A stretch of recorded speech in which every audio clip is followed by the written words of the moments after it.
Good morning dear students. நாம இதுக்கு முன்னாடி வந்து லாஸ் ஆஃப் மோஷனில் கலிலியோட கான்செப்டை பார்த்தோம். அதுக்கடுத்து நியூட்டன் ஃபர்ஸ்ட் லாவை பார்த்தோம். ஃபோர்ஸ்னால் என்ன அப்படிங்கிறத பார்த்தோம். நீங்கள் நிறைய பேர் டெஸ்ட் எழுதி அனுப்புனீங்க. ஃபோர்ஸுக்கு வந்து 3 டெஃபினிஷன் சொல்கிறாங்க.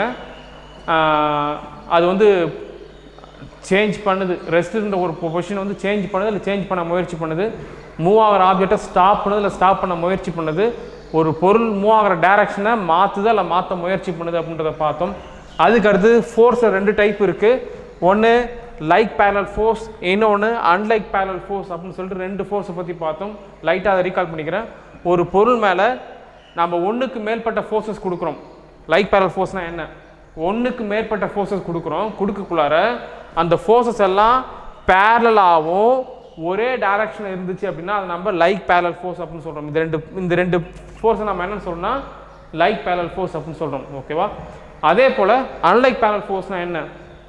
ஒரு பொருள் மேலே பேரலான ஃபோர்ஸஸ் கொடுக்குறோம், ஆனால் அது ஆப்போசிட் டைரக்ஷனில் இருந்துச்சுன்னா அது நம்ம அன்லைக் பேரலல் ஃபோர்ஸ் அப்படின்னு சொன்னோம். ஓகேவா? இன்றைக்கி அடுத்த டாபிக் போகலாம். Resultant force. சரி, ரிசல்ட்னா என்னப்பா? நமக்கு தெரியும், நீங்கள் ஒரு வருஷம் ஃபுல்லாக 10th படிப்பீங்க, படிச்சுட்டு எக்ஸாம் எழுதுவீங்க, கடைசியாக உங்களுக்கு ரிசல்ட் ஒன்று கொடுப்பாங்க. அந்த ரிசல்ட் என்ன அப்படின்னா ஒரு வருஷம் ஃபுல்லாக நீங்கள் என்ன செஞ்சீங்க அப்படிங்கிறத சொல்கிற மாதிரியா இருக்கும் அந்த ரிசல்ட். ஓகேவா? அந்த ரிசல்ட்டை பார்த்து நீ ஒரு வருஷம் ஃபுல்லாக நல்லா படிச்சுட்டு இருந்தியா, எஃபெக்டிவாக இருந்தியான்னு சொல்லிடலாம். ஓகே, அந்த ரிசல்ட்டை பார்த்தே நீ ஒன்றுமே செய்யலை, ஒரு வருஷம் ஃபுல்லாக நீ புக் எதுவுமே படிக்கவே இல்லை அப்படின்னு சொல்லலாம். அதான் நம்ம ரிசல்ட் அப்படின்னு சொல்கிறோம். ஓகே, அப்படி தான் சொல்கிறோம்ல. சரி, இங்கே என்னன்னா ரிசல்ட் அப்படி தான் சொல்கிறாங்க. ரிசல்ட் ஃபோர்ஸ்னுடைய ரிசல்ட். ஓகேவா? சரி, ரிசல்டன்ட் ஃபோர்ஸ்னால் என்ன? ஒரு பொருள் மேலே நாம் மல்டிபிள் ஃபோர்ஸை கொடுக்குறோம். ஒரு பொருள் மேலே நிறையா ஃபோர்ஸஸை கொடுக்குறோம். கொடுக்கக்குள்ளார அந்த பொருள் எப்படி நகருதா இல்லையா அப்படிங்கிறது தான் நம்ம ரிசல்டன்ட் ஃபோர்ஸ். அந்த ரிசல்ட் வந்து இந்த ஃபோர்ஸ் எல்லாம் சேர்ந்து அந்த பொருள் என்ன செஞ்சிருக்கு அப்படின்னு சொல்கிறது தான் ரிசல்டன்ட் ஃபோர்ஸ் அப்படின்னு சொல்கிறோம். ஓகேவா? உதாரணத்துக்கு நம்ம என்ன பண்ணோம்னா இந்த பொருள் மேலே 2 ஃபோர்ஸை கொடுக்குறோம். லைக் பேரலல் ஃபோர்ஸை கொடுக்குறோம். கொடுக்கக்குள்ளார இந்த பொருள் வந்து என்ன ஆகுது, இந்த நல்லா பண்ணுற ரிசல்டன்ட் ஃபோர்ஸ்னால் என்ன? இதுக்கு 2த்துக்கும் ஈக்குவலண்ட்டான ஒரு ஃபோர்ஸை கொடுக்க போகிறோம்பா. அதுனா ஈக்குவலண்ட்டான ஃபோர்ஸ். இந்த 2 ஃபோர்ஸுமே சேர்ந்து இந்த பொருள் நகர்த்த போகுது. அதான்ல அதாவது ஃபோர்ஸ்னானது ஒரு பொருள் நகர்த்த முயற்சி பண்ணும். இந்த ரெஸ்ட்னே கற்பனை பண்ணிப்போம். இந்த பொருள் மேலே 2 ஃபோர்ஸ் செயல்படுது. இந்த 2 ஃபோர்ஸுக்கு ஈக்குவலண்ட்டாக, அதாவது சமமாக ஒரே ஒரு ஃபோர்ஸை கொடுக்குறேன். இந்த 2 ஃபோர்ஸ் இருக்குது, இந்த 2 ஃபோர்ஸும் சேர்ந்து என்ன வேலையை செய்தோ அதுக்கு பதிலாக நான் என்ன பண்ணுறேன், அந்த ஒரு ஃபோர்ஸை சொல்கிறேன். அதுதான் ஈக்குவலண்ட் ஃபோர்ஸ் அப்படின்னு சொல்கிறேன். அந்த ஈக்குவலண்ட் ஃபோர்ஸாக நம்ம சொல்கிறோம் ரிசல்டன்ட் ஃபோர்ஸ் அப்படின்னு சொல்கிறோம். ஓகேவா? ஒரு பொருள் மேலே நிறையா ஃபோர்ஸஸ் செயல்படுது. அந்த எல்லா ஃபோர்ஸுக்கும் சமமாக நான் ஒரே ஒரு ஃபோர்ஸை சொல்கிறேன். அந்த ஒரு ஃபோர்ஸ் தான் நம்ம ரிசல்டன்ட் ஃபோர்ஸ் அப்படின்னு சொல்கிறோம். அங்கே எத்தனை ஃபோர்ஸ் வேணால் செயல்படுத்தும். ரிசல்டன்ட் ஃபோர்ஸ்னால் ஒரு பொருள் மேலே நிறையா ஃபோர்ஸ் செயல்பட்டாலும் அதுக்கு ஈக்குவலண்ட்டாக சமமான ஒரே ஒரு ஃபோர்ஸை நான் காட்டுறேன். இந்த அத்தனை ஃபோர்ஸுக்கு இது ஒன்று சமம் அப்படின்னு சொல்கிறது தான் ரிசல்டன்ட் ஃபோர்ஸ் அப்படின்னு சொல்கிறோம். ஓகேவா? இப்போ என்ன செய்யணும், அந்த ரிசல்டன்ட் ஃபோர்ஸை நம்ம மேத்தமெட்டிக்கலாக கண்டுபிடிக்க முடியும். எப்படி கண்டுபிடிக்க முடியும்னா, நான் இப்போ 2 ஃபோர்ஸை கொடுக்குறேன். அந்த 2 ஃபோர்ஸையும் நான் என்ன பண்ணுறேன், வெக்டார் அடிஷன் பண்ணுறேன். இந்த 2 ஃபோர்ஸ் என்ன பண்ணுறேன், வெக்டார் அடிஷன் பண்ணுறேன். அது என்ன சார் வெக்டார் அடிஷன்? நீங்கள் இது வரைக்கும் பார்த்த அடிஷன் மாதிரி வெக்டார் அடிஷன் கிடையாது, வித்தியாசமானது. ஏன்னா நம்ம ஆல்ரெடி ஃபோர்ஸ் என்ன சொல்லிட்டோம், it is a vector quantity அப்படின்னு சொல்லிட்டோம். வெக்டார் குவான்டிட்டி என்ன ஞாபகம் இருக்கா? ஒரு குவான்டிட்டியை பற்றி பேசக்குள்ளார நீங்கள் மேக்னிடியூடையும் பேசுகிறீங்க, கூடவே டைரக்ஷனை பற்றியும் பேசுகிறீங்க அப்படின்னா அதை நம்ம என்ன சொல்கிறோம், வெக்டார் குவான்டிட்டி அப்படின்னு சொல்கிறோம். Okay, force is a vector quantity அப்படின்னு சொல்லியாச்சு. இப்போ நான் என்ன பண்ணுறேன், 2 ஃபோர்ஸை நான் ஆட் பண்ண போகிறேன். ஆட் பண்ணக்குள்ளார இதை நம்ம எப்படி ஆட் பண்ணால் வெக்டார் அடிஷன் தான் செய்யணும். அதை நம்ம என்ன சொல்கிறோம், வெக்டார் அடிஷன். நீங்கள் இதுக்கு முன்னாடி படித்த சாதாரணமான அடிஷன் மாதிரி இது கிடையாது. இது நம்ம என்ன சொல்கிறோம், வெக்டார் அடிஷன். ஏன்னா இங்கே டைரக்ஷன் இருக்குது. வெக்டார் அடிஷன் என்ன செய்வாங்க அப்படின்னா மேக்னிடியூடையும் ஆட் பண்ணுவாங்க, டைரக்ஷனையும் ஆட் பண்ணுவாங்க. மேக்னிடியூடையும் ஆட் பண்ணுவோம், டைரக்ஷனையும் ஆட் பண்ணுவாங்க. என்ன சார் டைரக்ஷன் எப்படி சார் ஆட் பண்ணுறது? மேக்னிடியூட் எனக்கு ஆட் பண்ண தெரியும், 5 + 2 = 7 அப்படின்னு சொல்ல தெரியும். அது எப்படி சார் டைரக்ஷன் ஆட் பண்ணுறது? அதுக்கான மெத்தட்ஸை நீங்கள் ஹையர் கிளாஸ் போக கூட தெரிஞ்சுப்பீங்க. ஆனால் இப்போ நான் பேசிக்காக சொல்ல வேண்டிய விஷயம் என்னன்னா, 2 வெக்டரை ஆட் பண்ணுறோம், இதை தான் நம்ம ரிசல்டன்ட் ஃபோர்ஸ் அப்படின்னு சொல்கிறோம். ஓகே, இந்த 2 வெக்டரையும் ஆட் பண்ணி என்ன வருதோ அதை நம்ம ரிசல்டன்ட் ஃபோர்ஸ் அப்படின்னு சொல்கிறோம். ஆனால் அதுக்கு முன்னாடி என்ன டெஃபினேஷன் சொன்னோன்னா, ஒரு 4 ஃபோர்ஸ் ஒரு பொருள் மேலே ஆக்ட் ஆகுது, அந்த 4 ஃபோர்ஸுக்கும் ஈக்குவலண்ட்டாக நான் அது கற்பனை தான், அந்த மாதிரி ஒரு ஃபோர்ஸ் கிடையாது, அந்த 4 ஃபோர்ஸுக்கும் ஈக்குவலண்ட்டாக நான் என்ன பண்ணுறேன், ஒரு ஃபோர்ஸை சொல்கிறேன், அதுக்கு பேர் தான் ரிசல்டன்ட் ஃபோர்ஸ் அப்படின்னு சொல்கிறேன். ஓகேவா?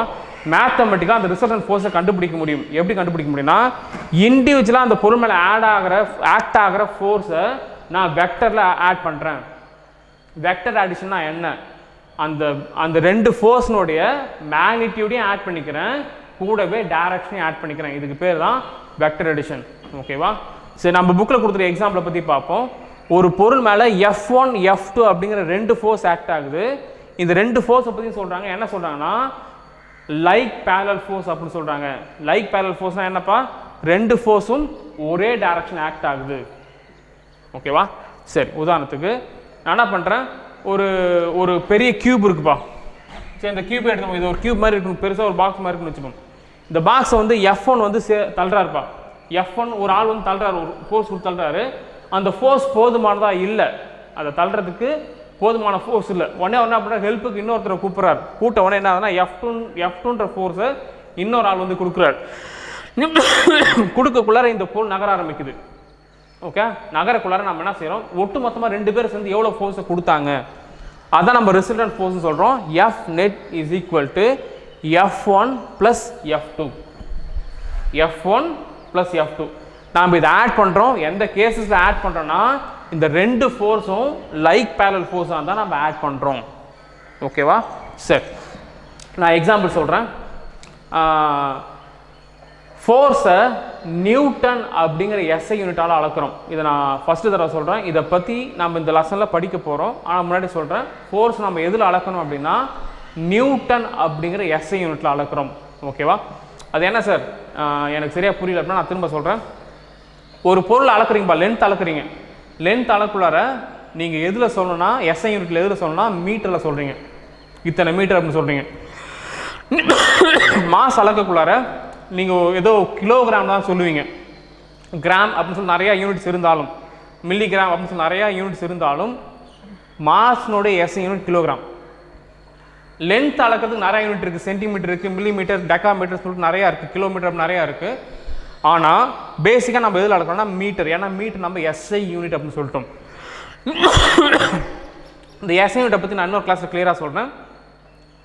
அதே போல் நம்ம டைம் அளக்கிறதுக்கு நிறைய யூனிட்ஸ் இருக்குப்பா. டைம் எதில் அளக்கலாம்னா ஹவரில் அளப்போமா, மினிட்ல அளப்போம், செகண்ட்ஸில் அளப்போம், ஏன் டேஸ்ன்னு கூட சொல்லுவோம், இயர்ஸ் கூட சொல்லுவோம். இது நீ உனக்கு என்ன வயசு அப்படின்னு கேட்டால் அது ஒரு டைமை பற்றி கேட்குறாங்க தான். எனக்கு ஒரு 12 ஆகுது 13 ஆகுது அப்படின்னு சொன்னால் அது என்னென்னா உன்னுடைய இயரை சொல்கிறேன், உன்னுடைய அது ஒரு டைம் பற்றி சொல்கிறேன். அந்த இயர் அப்படிங்கிறது யூனிட்பா. மீட்டர் அப்படின்னு சொல்கிறதுமா அது ஒரு யூனிட், நம்ம எதில் அளக்கணும்னு சொல்கிறது. ஓகேவா? அதே போல் நம்ம ஃபோர்ஸ் எதில் அளக்க போகிறோம்னா நியூட்டன் அப்படிங்கிற எஸ் யூனிட்டில் அளக்கிறோம். ஃபோர்ஸ் எதில் அளக்கிறோம்னா நியூட்டன். அதை சிம்பிளாக போட்டால் என் அப்படின்னு போடுவோம். இன்கேஸ் எழுதணும் அப்படின்னா இப்படி எழுதுவோம். ஓகேவா? ஃபோர்ஸ்னுடைய இப்போ இன்கேஸ் நீங்கள் மீட்டர் போட்டீங்கன்னா மீட்டர்னு போட்டால் இப்படி போடுவீங்கப்பா. ஓகேவா? சென்டிமீட்டர்னா இப்படி போடுவீங்க. ஓகேவா? கிலோகிராம் இப்படி போடுவீங்க. அதே போல் சிம்பிளாக போட்டோம் ஃபோர்ஸ்னுடைய எஸ்ஐ யூனிட்டை நியூட்டனை சிம்பிளாக போட்டோம்னா என் கேபிட்டல் எண்ணில் போடுறோம். அதுவே நம்ம பேராக எழுதுகிறோம் அப்படின்னா நியூட்டன் எழுதுகிறோம். இங்கே கண்டிப்பாக ஸ்மால் லெட்டர் என் தான் போடணும், கேபிட்டல் லெட்டர் எண்ணில் போடக்கூடாது. ஏன் போடக்கூடாதுன்னு சொல்கிறேன்னா, இது வந்து ஒரு சயின்டிஸ்டோடைய நேம். சார் ஐசக் நியூட்டனுடைய நேம் என்ன பண்ணுறாங்க, ஒரு யூனிட்டாக கொடுத்துருக்காங்க. அவருடைய நேமை நாம் இங்கே யூனிட்டாக யூஸ் பண்ணக்குள்ளார ஸ்மால் எண்ணில் போடணும். ஓகேவா? இன்கேஸ் நீ இங்கே இப்படி ஒரு பேர் பார்க்குற, கேபிட்டல் என் போட்டு நியூட்டன் போட்டிருக்காங்க. இது எதை குறிக்குதுன்னா சயின்டிஸ்ட்டை குறிக்குது. ஓகேவா? ஸ்மால் என் போட்டு நியூட்டன் எழுதியிருந்தாங்கன்னா அது எதை குறிக்குதுன்னா ஃபோர்ஸ்னுடைய எஸ்ஐ யூனிட்டை குறிக்குது. ஓகே, பார்த்துக்கோங்க, புரிஞ்சுக்கோங்க. கேபிட்டல் என் போட்டாங்கன்னா அது வந்து சயின்டிஸ்டோடைய நேமை குறிக்குதுன்னு அர்த்தம். ஸ்மால் என் போட்டாங்கன்னா அந்த குவான்டிட்டி அளக்கிறதுக்கான சயின்டிஸ்ட் நேம், அது ஒரு யூனிட் அப்படின்னு நம்ம புரிஞ்சுக்கணும். ஓகேவா? சரி, அதே போல் ஆம்பியர் வந்து கரண்ட் அளக்கிறதுக்கான ஒரு யூனிட்டு. கேபிட்டல் ஏ போட்டிருந்தாங்கன்னா அது நம்ம என்னென்னு எடுத்துக்கணும்னா ஆம்பியருடைய பேர், அந்த சயின்டிஸ்டோடைய பேர். ஸ்மால் ஏ அப்படின்னு போட்டிருந்தாங்கன்னா அது எதுனா அந்த கரண்ட் அளக்கிறதுக்கு ஒரு யூனிட் அப்படி எடுத்துக்கிறோம். ஓகேவா? அந்த மாதிரி நம்ம சயின்டிஸ்டோட நேமை யூனிட்ஸாக பயன்படுத்துகிறோம். அப்படி பயன்படுத்தணும் நம்ம என்ன செய்கிறோன்னா கேபிட்டல் லெட்டரில் ஆரம்பிச்சுன்னா அது பேர் சயின்டிஸ்டோடைய பேரை சொல்லுது, ஸ்மால் லெட்டரில் ஆரம்பிச்சுன்னா அது யூனிட்டோடைய பேரை சொல்லுது. ஓகேவா? ஃபோர்ஸ் நம்ம எதில் அளக்கிறோம் அப்படின்னா நியூட்டன் அப்படிங்கிற யூனிட்டில் அளக்கிறோம். ஓகே, அது சிம்பிளாக போட்டோம்னா கேபிட்டல் N அப்படின்னு எழுதுறோம். சரி, உதாரணத்துக்கு ஒரு பொருள் இருக்குது, அந்த பொருள் மேலே நான் என்ன பண்ணுறேன் 2 நியூட்டன் அப்படிங்கிற ஃபோர்ஸை கொடுக்குறேன், கூடவே 3 நியூட்டன் அப்படிங்கிற ஃபோர்ஸை கொடுக்குறேன். கொடுத்த உடனே இந்த டைரக்ஷன் கொடுக்குறேன்ப்பா, ஃபோர்ஸ்க்குள்ளே நம்ம கண்டிப்பாக ஏரோ மார்க் போட்டே ஆகணும், ஏன்னா அது ஒரு வெக்டார். சரி, நம்ம என்ன பண்ணுறோம் 2 ஃபோர்ஸ் கொடுக்குறேன், 2 நியூட்டன் 3 நியூட்டன். இது ரெண்டுமே எப்படி இருக்குன்னா லைக் பேரல் ஃபோர்ஸ்னு சொல்லிட்டோம். இதோட ரிசல்டன்ட் ஃபோர்ஸ் என்னவா இருக்கும் அப்படின்னா F net is equal to 2 plus 3. ஏன்னா இங்கே ஆல்ரெடி ஃபார்முலா போட்டாங்க, F1 plus F2 கொடுத்துட்டாங்க. ரிசல்டன்ட் என்னவா இருக்குன்னா 5 நியூட்டன் அப்படின்னு சொல்கிறோம். ஓகே, இன்கேஸ் இது கூட எக்ஸ்ட்ரா இன்னொரு ஃபோர்ஸ் ஆக்ட் ஆகுதுப்பா, இன்னொரு 2 நியூட்டன் இருக்குது, ஒன்று நம்ம என்ன பண்ணுறோம் ப்ளஸ் 2 அப்படின்னு போட்டுக்கிறோம். இப்போ ரிசல்டன்ட் என்னப்பா வரும் 7 நியூட்டன் அப்படின்னு சொல்கிறோம். ஓகேவா? இது லைக் பேரலல் ஃபோர்ஸாக இருக்கக்குள்ளார நாம் என்ன செய்யறோம்னா இந்த ஃபோர்ஸஸை ஆட் பண்ணிக்கிறோம். ஓகேவா? சரி, அதுவே ஒரு பொருள் மேலே F1 F2 அப்படிங்கிற 2 அன்லைக் பேரலல் ஃபோர்ஸ் ஆக்ட் ஆகுது. அன்லைக் பேரலல் ஃபோர்ஸ்னா என்ன தெரியும், பேரலாக இருக்கும் ஆனால் ஆப்போசிட் டைரக்ஷன் இருந்துச்சுன்னா நம்ம அன்லைக் பேரலல் ஃபோர்ஸ் அப்படின்னு சொல்கிறோம். ஓகேவா? இந்த கேஸ் நம்ம என்ன செய்யறது, சரி நம்ம என்ன பண்ணுறோம் கயிறு இழுக்கிற போட்டி வைக்கிறோம்பா. ஒரு பக்கம் 3 பேர் இருக்காங்க, இன்னொரு பக்கம் 3 பேர் இருக்காங்க, கயிறு பிடிச்சி இழுக்காங்க. நீங்கள் நிறைய தடவை பார்த்துருப்பீங்க. இப்போ 2 பேருமே ஃபோர்ஸை கொடுத்துட்டு இருக்காங்க. இது எக்ஸாக்டாக அன்லைக் பேரலல் ஃபோர்ஸுக்கான எக்ஸாம்பிள். கயிறை பிடிச்சி இழுக்கிறாங்கப்பா, இழுக்கக்குள்ளார அந்த கயிறு வந்து எந்த பக்கம் நகரும், அந்த 6 பேரில் 3 பேர் ஒரு டீமாக இருக்காங்க, ஏ டீம் பி டீம் இருக்குது. இந்த ஏ டீம் ஸ்ட்ராங்காக இருந்துச்சு, அவங்க அதிகமான ஃபோர்ஸை கொடுத்தாங்கன்னா அந்த கயிறு வந்து ஏ பக்கம் நகரும். பி டீம் ஸ்ட்ராங்காக இருந்தாங்கன்னா அது பி பக்கம் நகரும். ஓகேவா? அப்படின்னா யார் ஸ்ட்ராங்காக இருக்காங்கன்னுக்குள்ள தான் இங்கே போட்டியே. இப்போ நான் இந்த பொருள் மேலே 2 ஃபோர்ஸ் ஆக்ட் ஆகுது, ஆக்ட் ஆகக்குள்ளார போன கேஸ் இந்த மாதிரி அது ஹை ஸ்பீடில் போகாது, இது ஸ்லோவாக தான் போகும். ஏன் ஸ்லோவாக போகுதுன்னா இந்த F1 கொடுக்குற ஃபோர்ஸை F2 கேன்சல் பண்ணும், ஆப்போசிட் டைரக்ஷன் இருக்கிறதா அதை கேன்சல் பண்ணும். கேன்சல் பண்ணி இங்கே இருக்கிற ஃபோர்ஸ் அப்படியே கம்மி ஆகிடும், அதனால் இது ஸ்லோவாக தான் மூவ் ஆக ஆரம்பிக்குது. இது எந்த பக்கம் நகரும், இந்த பொருள் எந்த பக்கம் நகரும்னா F1 ஹையராக இருக்குது அப்படின்ற பட்சத்தில் F1 பக்கம் நகரும். இன்கேஸ் F2 அதிகமாக இருந்துச்சுன்னா F2 பக்கம் நகரும். உதாரணத்துக்கு இது 3 நியூட்டனாக இருக்குது, இது 2 நியூட்டனாக இருக்குது அப்படின்னா இது எந்த பக்கம் நகரும் அப்படின்னா 3 நியூட்டன் பக்கம் நகரும். ஏன்னா இதுதான் ஹையஸ்ட். ஓகே, F1 தான் ஹையஸ்ட்டாக இருக்குது. இந்த 2 ஃபோர்ஸ் எது ஸ்ட்ராங்கராக இருக்கும் அந்த பக்கம் அந்த பொருள் நகர ஆரம்பிக்கும். இது எப்படி மேத்தமெட்டிக்கலாக கால்குலேட் பண்ணுறது அப்படின்னா F net அதாவது ரிசல்டன்ட் ஃபோர்ஸ் எதுக்கு ஈக்குவல்னா F1 மைனஸ் F2. இது ரெண்டுத்தையும் நம்ம மைனஸ் பண்ணிக்கணும். எந்த கேஸில் இது அன்லைக் பேரலல் ஃபோர்ஸ் ஆச்சுன்னா நம்ம மைனஸ் பண்ணிக்கிறோம். அதுவுமே இப்போ F1 மைனஸ் F2 போடுறோம். எப்போ அதை போடுவோம்னா F1 முன்னாடி போட்டோம், F2 பின்னாடி போட்டோம். இன்கேஸ் F1 பெருசாக இருந்து F2 கம்மியாக இருந்துச்சுன்னா நம்ம F1 முன்னாடியும் F2 பின்னாடியும் போடுவோம். இன்கேஸ் F2 பெருசாக இருக்குது அப்படின்னுக்குள்ள நம்ம எப்படி மாற்றோம்னா இன்கேஸ் F2 பெருசாக இருக்குது F1 கம்மியாக இருக்குது அப்படின்னுக்குள்ளார நம்ம F2 போட்டு மைனஸ் F1 போடுவோம். ஏன்னா மைனஸ் வேல்யூ வரக்கூடாதுன்றதுக்காக, மைனஸை வரக்கூடாதுன்றதை நம்ம என்ன பண்ணுறோம் இந்த மாதிரி போடுறோம். ஓகேவா? லைக் பேரலல் ஃபோர்ஸாக இருக்குள்ளார அந்த 2 ஃபோர்ஸையும் நம்ம என்ன பண்ணுறோம் ஆட் பண்ணிக்கிறோம். அன்லைக் பேரலல் ஃபோர்ஸாக இருக்குள்ள நம்ம என்ன பண்ணுறோம் இந்த 2 ஃபோர்ஸையும் மைனஸ் பண்ணிக்கிறோம். ஓகேவா? அது எப்படி மைனஸ் பண்ண போனோம்னா எது பெருசாக இருக்கோ அதை முன்னாடி போட்டு மைனஸ் போட்டு சின்ன இருக்க ஃபோர்ஸை நம்ம பின்னாடி போடுவோம்.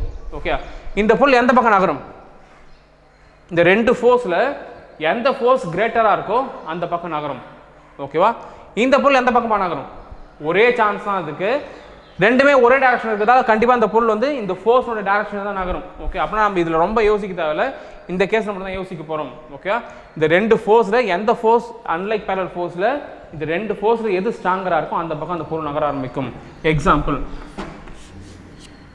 ஒரு பொருள் மேலே 2 நியூட்டன் ஃபோர்ஸ் கொடுக்குறேன், இன்னொரு பொருள் அதே பொருள் மேலே நான் என்ன பண்ணுறேன் 3 நியூட்டன் ஃபோர்ஸ் கொடுக்குறேன். இப்போ இந்த பொருள் எந்த பக்கம் நகரும் அப்படின்னா along the direction of 3 Newton.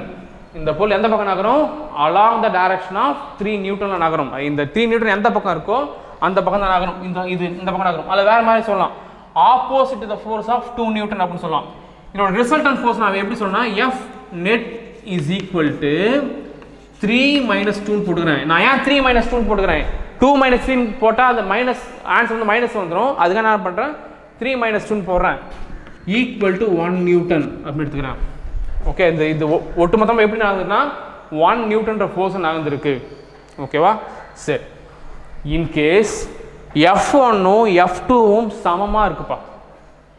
இந்த பொருள் மேலே ஆக்ட் ஆகிற ரெண்டு ஃபோர்ஸும் சமமாக இருக்குது. என்ன ஆகும்?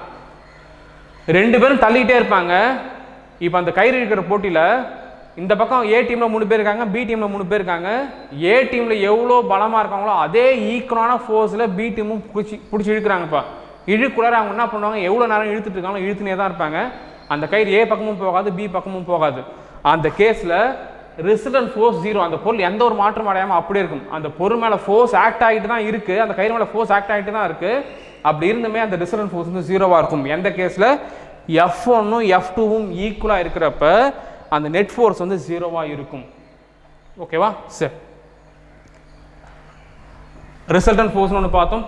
ரிசல்டன்ட் ஃபோர்ஸ்னால் ஒரு பொருள் மேலே நிறையா ஃபோர்ஸ் ஆக்ட் ஆகுது, அதுக்கு ஈக்குவலண்ட்டாக இந்த ஒட்டுமொத்த ஃபோர்ஸும் சேர்ந்து என்ன செஞ்சிருக்கு அப்படின்னு ஒரு ஈக்குவலண்ட் ஃபோர்ஸை சொல்கிறதுக்கு பேர் தான் ரிசல்டன்ட் ஃபோர்ஸ் அப்படின்னு சொல்கிறோம். ஓகேவா? இதை நம்ம மேத்தமெட்டிக்கலாக எப்படி கால்குலேட் பண்ணோம்னா, இங்கே இருக்க சம்மை நம்ம வெக்டர் அடிஷன் பண்ணிக்கிறோம். இதுதான் பேசிக்கான விஷயம். வெக்டர் அடிஷன் பண்ணிக்கிறோம். வெக்டர் அடிஷனா என்னது? மேக்னிடியூடையும் ஆட் பண்ணிக்கிறோம், டைரக்ஷனையும் ஆட் பண்ணிக்கிறோம் அப்படின்னு சொல்கிறாங்க. அதுக்கடுத்து நம்ம ஒரு ஸ்பெஷல் கேசஸ் பார்க்குறோம். ஒரு பொருள் மேலே F1 F2 அப்படிங்கிற ரெண்டு லைக் பேரல் ஃபோர்ஸ் ஆக்ட் ஆகுது. அதோட ரிசல்டன்ட் எப்படி கண்டுபிடிக்கிறது அப்படின்னா, F net force is equal to F1 plus F2. இங்கே இன்னொரு பொருள் எடுத்துக்கிறாங்க. அந்த பொருள் மேலே ரெண்டு ஃபோர்ஸ் ஆக்ட் ஆகுது, F1 F2. அந்த ரெண்டுமே எப்படின்னா அன்லைக் பேரல் ஃபோர்ஸ். ஏன் அன்லைக் பேரல் ஃபோர்ஸ்னா ரெண்டுமே பேரலாக இருக்குது, ஆனால் ஆப்போசிட் டைரக்ஷனில் இருக்குது. ஓகேவா? அப்போ என்ன ஆகுனா ஃபோர்ஸ் ஒன்னோட ஒன்று கேன்சல் ஆகும். இன்கேஸ் F1 அதிகமாக இருந்துச்சுன்னா F1 வேல்யூ அதிகமாகவும் F2 வேல்யூ கம்மியாக இருந்துச்சுன்னா F1 மைனஸ் F2 போட்டுக்கிறோம். இன்கேஸ் F2 வேல்யூ அதிகமாக இருந்து F1 வேல்யூ கம்மியாக இருந்துச்சுன்னா நம்ம ஃபார்முலா எப்படி வரும்னா F2 மைனஸ் F1 அப்படின்னு எழுதிக்கிறோம். ஓகே, இன்கேஸ் ரெண்டு ஃபோர்ஸுமே ஈக்குவலாக இருந்துச்சு அப்படின்னா நம்ம எப்படி எழுதணும்னா அந்த ரிசல்டன்ட் ஃபோர்ஸ் வந்து 0வாக இருக்கும். அந்த பொருள் எந்த பக்கமும் நகராது. ஓகேவா?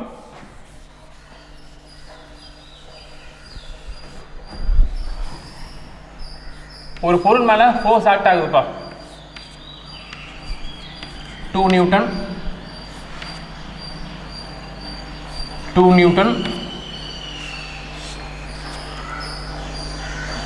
8 நியூட்டன். இது நம்ம எப்படி செய்யறது? இது நம்ம எப்படி கால்குலேட் பண்ணலாம்?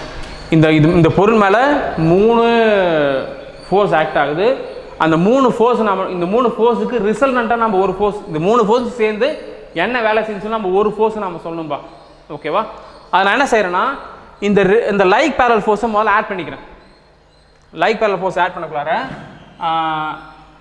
2 + 2 = 4. அப்படின்னா இதை நான் எப்படி வரைய போகிறேன்னா 4 நியூட்டன் 8 நியூட்டன் அப்படின்னு போட்டுக்கிறேன். ஓகேவா? சரி, அதுக்கு அடுத்தது இங்கே என்ன இருக்குன்னா ரெண்டு ஃபோர்ஸ் இருக்குது. அந்த ரெண்டு ஃபோர்ஸும் அன்லைக் பேரலல் ஃபோர்ஸ். நான் அடுத்து என்ன செய்கிறேன்னா இதனுடைய ரிசல்டன்ட் கண்டுபிடிக்கிறது நான் என்ன பண்ணணும், மைனஸ் பண்ணணும். எப்படி மைனஸ் பண்ண போகிறேன்னா F net is equal to 8 minus 4 is equal to 4 Newton. இதனுடைய அதாவது ரிசல்டன்ட் ஃபோர்ஸ் இருக்குது. கடைசி அந்த பொருள் மேலே எவ்வளோ ஃபோர்ஸ் ஆக்ட் ஆகிருக்குன்னா 8 நியூட்டன் இந்த பொருள் மேலே ஒட்டு மொத்தமாக 4 நியூட்டன்ற ஒரு ரிசல்டன்ட் ஃபோர்ஸ் ஆக்ட் ஆகிருக்கு. அது நீ ஃபோர்ஸை பற்றி பேசக்குள்ள கண்டிப்பாக டைரக்ஷன் சொல்லணும் அப்படின்னு சொன்னேன். ஓகேவா? நீ மேக்னிடியூட சொல்லிட்டு 4 நியூட்டன் மேக்னிடியூட சொல்லிட்டு டைரக்ஷன் சொல்லணும். டைரக்ஷன் எந்த பக்கம்னா along the direction of 8 newton. 8 newton ஒரு ஃபோர்ஸ் கொடுத்தாங்க தெரியுமா, அந்த டைரக்ஷனில் தான் இந்த பொருள் நகரும்.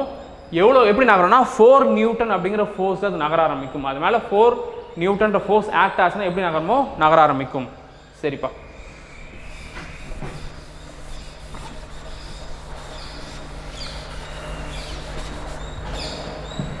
சரி, அதுக்கடுத்து இதை பேஸ் பண்ணி 3 விஷயத்தை பேசுகிறாங்க. Balanced force, unbalanced force, equilibrium அப்படின்னு சொல்லி 3 விஷயத்தை பேசுகிறாங்க. ஃபர்ஸ்ட் விஷயம் பேலன்ஸ்டு ஃபோர்ஸ். ஒரு பொருள் மேலே நிறையா ஃபோர்ஸ் ஆக்ட் ஆகுது. ஆக்ட் ஆகி அது எல்லாமே என்ன ஆயிடுச்சுன்னா அதோட ரிசல்டன்ட் கண்டுபிடிக்கல 0 நியூட்டன் அப்படின்னு வந்துருச்சு.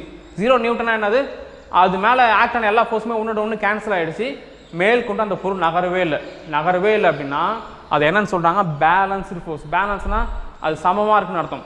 அது மேலே செயல்பட்ட எல்லா ஃபோர்ஸுமே ஒன்று கேன்சல் ஆகி சமமாக இருக்குது, அதனால் கேன்சல் ஆகிடுச்சு. ஒரு பொருள் மேலே நிறையா ஃபோர்ஸ் ஆக்ட் ஆகி அந்த பொருள் நகராமல் அப்படியே இருக்குது அப்படின்னா அது மேலே ஆக்ட் பண்ண எல்லா ஃபோர்ஸையும் ஜெனரலாக எப்படி சொல்லணும்னா பேலன்ஸ்டு ஃபோர்ஸ், அதெல்லாம் பேலன்ஸ் பண்ணிடுச்சு அப்படின்னு சொல்கிறாங்க.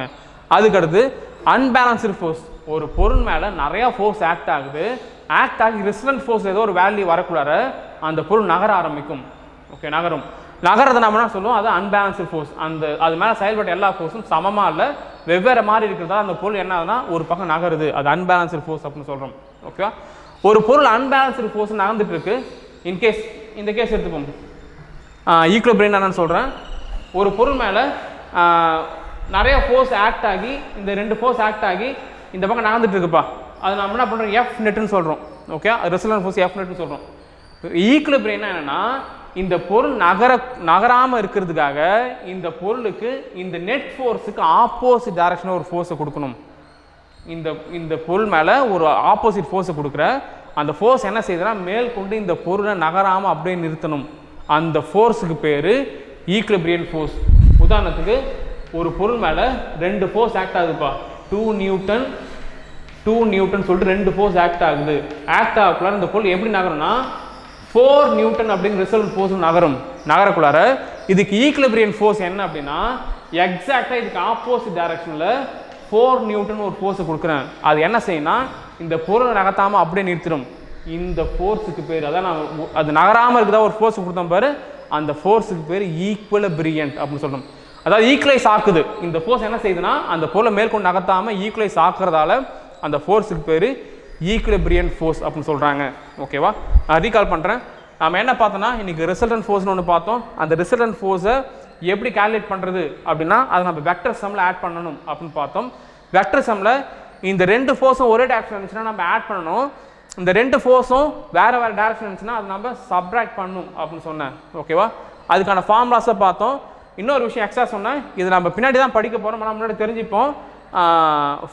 ஃபோர்ஸ் நம்ம எந்த யூனிட்டில் அளக்குறோன்னா நியூட்டன் அப்படின்னு எஸ் யூனிட்டில் அளக்குறோம். அது சிம்பிளாக போட்டால் கேபிட்டல் என் நியூட்டன் சொல்லி அந்த யூனிட் எழுதுனா ஸ்மால் என் போட்டு நம்ம நியூட்டன் எழுதணும். ஓகேவா, இதை பேஸ் பண்ணி என்ன பண்ணுறாங்க 3 விஷயத்தை டிஸ்கஸ் பண்ணுறாங்க. Balanced force, unbalanced force, equilibrium சொல்லி சொல்கிறாங்க. பேலன்ஸ்டு ஃபோர்ஸ்னால் என்ன, ஒரு பொருள் மேலே நிறையா ஃபோர்ஸ் ஆக்ட் ஆகி அந்த பொருள் அப்படியே நகராமல் இருக்குது, அதாவது ரிசல்டன்ட் ஃபோர்ஸ் 0 அந்த கேஸில் இருந்துச்சுன்னா அது நம்ம என்ன சொல்கிறோம் பேலன்ஸ்டு ஃபோர்ஸ். ஒரு பொருள் மேலே நிறையா ஃபோர்ஸ் ஆக்ட் ஆகி அந்த பொருள் நகருது, இந்த கேஸில் அங்கே ரிசல்டன்ட் ஃபோர்ஸ் இருக்கும். ஓகேவா, ஈக்குலிபிரியம் அப்படின்னு சொல்கிறாங்க. ஈக்குலிபிரியம்னா என்னென்னா ஒரு பொருள் அன்பேலன்ஸ்டு ஃபோர்ஸை நகர்ந்துட்டு இருக்கு, அதுக்கு எக்ஸாக்டாக நான் என்ன பண்ணுறோம் ஆப்போசிட்டில் ஒரு ஃபோர்ஸை கொடுத்து அந்த பொருளை ஸ்டாப் பண்ணுற அந்த ஃபோர்ஸுக்கு பேர் தான் ஈக்குலிபிரியம் அப்படின்னு சொல்கிறோம். ஓகேவா, இப்போ நான் ஒரு ப்ராப்ளம் சொல்கிறேன், அந்த ப்ராப்ளத்தை வந்து எனக்கு சால்வ் பண்ணி எனக்கு அனுப்புங்க.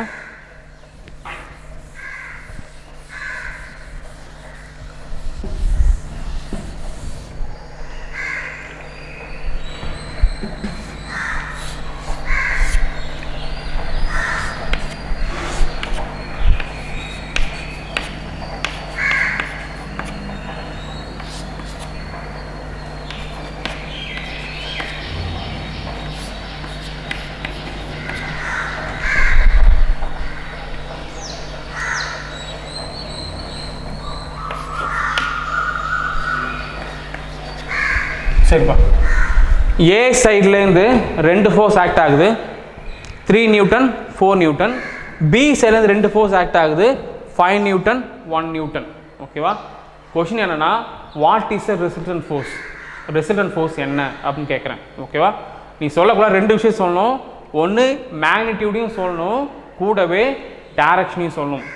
ஓகே, இந்த பொருள் வந்து ஏ சைடில் நகர்றது அலாங் ஏ டைரக்ஷன் அல்லது ஃப்ரம் டைரக்ஷன் பி அப்படின்னு சொல்லணும். ஓகேவா, இந்த 2 விஷயத்த சொல்லணும். நான் என்ன கேட்குறேன், இதனோட ரிசல்டன்ட் ஃபோர்ஸ் என்ன அப்படின்னு கேட்குறேன். ஓகேவா, ரிசல்டன்ட் ஃபோர்ஸை பற்றி பேசணும், 2 விஷயம் சொல்லணும், ஒன்று மேக்னிடியூட் கூடவே டைரக்ஷன் சொல்லணும். ஓகேவா, தேங்க்யூ. நெக்ஸ்ட் கிளாஸில் பார்க்கலாம்ப்பா.